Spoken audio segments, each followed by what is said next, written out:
Hello, everyone. This is Guy Fraker, Chief Innovation Officer at Insurance Thought Leadership. And I'm looking forward to being able to share this information. I think this will hopefully be tactically useful as well as strategically useful.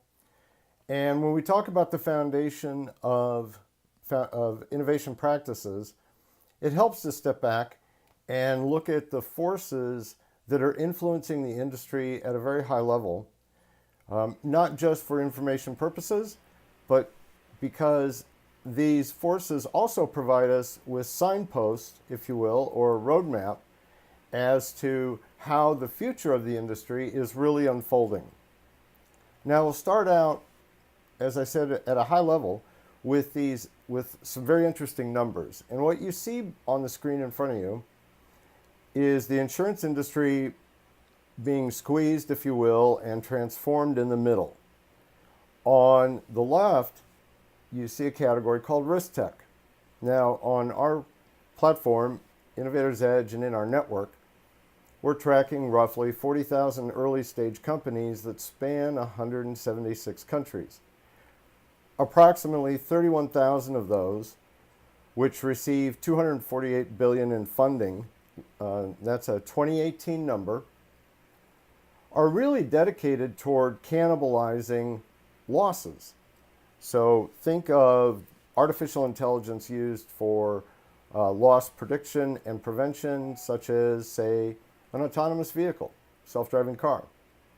On the right, you have the insurtechs, which are getting an awful lot of attention the past couple of years, and the funding that they received last year. And think of these more near term. They're significantly influencing how insurers manage the risk that we know today. The combination of the two is setting up this environment where new entrants can come into the market with different means of insurance. And when I say new entrants, a concrete example would be auto manufacturing. And then you also have the entrance of new models.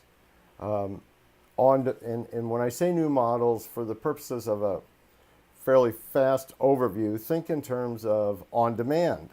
Companies like Lemonade, companies like Trove.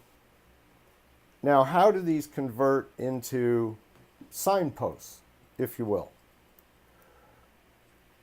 Well, essentially, if you prevent a large block of, or a large classification of losses from occurring, let's go back to the autonomous car, cannibalizing car crashes. Well, that represents the fall of a huge barrier to entry into the insurance industry. With new processes, new systems that are carving out huge efficiency gains, that translates into the combined ratio on the bottom line. And the combination of the two allows for new entrants and these new business models.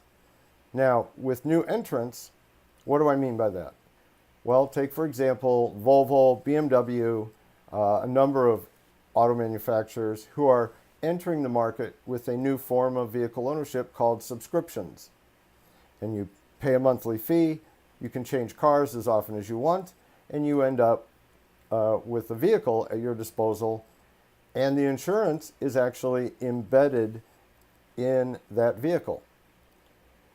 New models, think in terms of on-demand.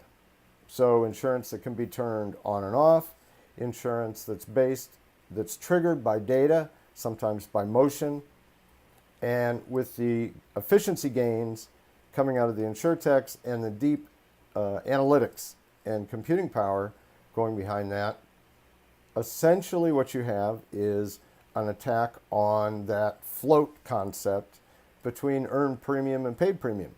So these together represent fairly significant disruption. Now, how do you take advantage of this? You have this enormous universe of possibilities. Success in innovation is really size agnostic.